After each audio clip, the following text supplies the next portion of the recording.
B&K Sink repair. Cartridge not available. Home Depot gallery bag.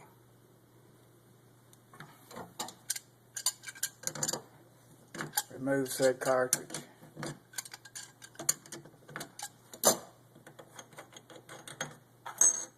This is the original, this is the other one.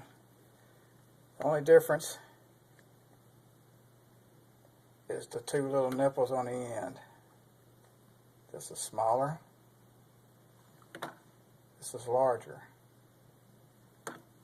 You will have to drill out 2 ports. Preferably with hand tools, not a drill. Ream it out. Both ports. Stick the new one back in. I went through this 3 times already. So I decided I had to drill that out. Went to the supply house, found out that's not available anymore. They say B&K quit supplying them. Turn it back on. Apparently there's a lot of these sinks out here. Tighten it up.